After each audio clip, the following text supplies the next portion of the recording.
आज का विषय है बाणभट्ट के बारे में। 7वीं शताब्दी के पूर्वार्ध में बिहार के आरा जिले में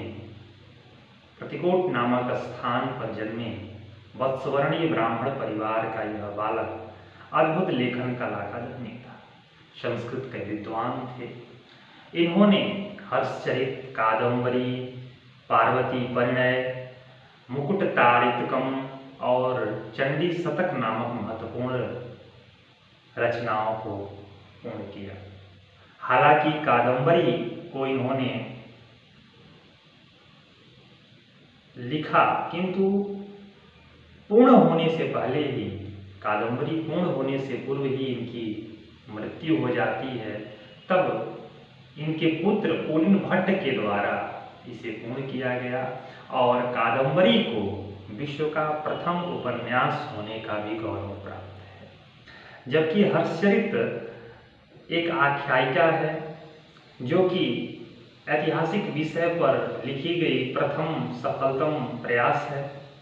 जो कि 8 अध्याय खंड उच्छावास जिसे कहा गया है में विभक्त है, जिसके प्रारंभिक 3 उच्छावासों में उन्होंने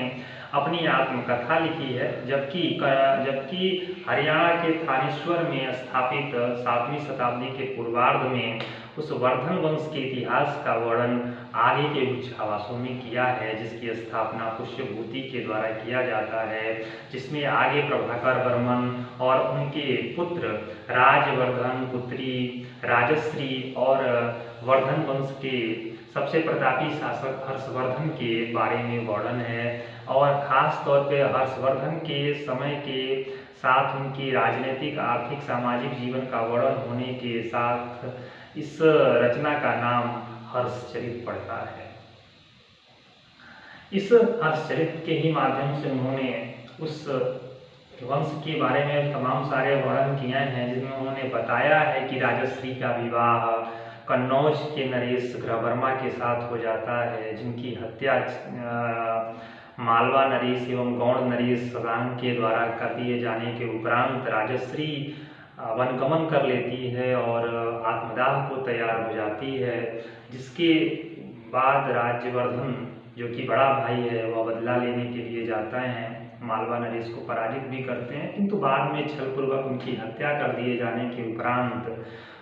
हर्षवर्धन अपने भाई की हत्या एवं अपने बहनोई की हत्या का प्रतिशोध लेते हैं और पुनः कन्नौज में राजश्री को वहाँ का शासन सौंपते हैं।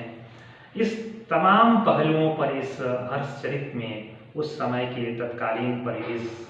सामाजिक, आर्थिक, राजनीतिक हर बिंदुओं पर चर्चा के साथ वर्धन वंश के इस प्रतापी शासक हर्षवर्धन के इतिहास लेखन को इन्होंने प्रस्तुत किया है, जो कि तत्कालीन समय का एक महत्वपूर्ण ग्रंथ है। इसके अतिरिक्त जो अन्य महत्वपूर्ण इनके ग्रंथ हैं उनके भी बारे में हमने चर्चा किया, जिसमें चंडी शतक महत्वपूर्ण है, मुकुट ताड़ितकम है, ये इनके महत्वपूर्ण ग्रंथ रहे।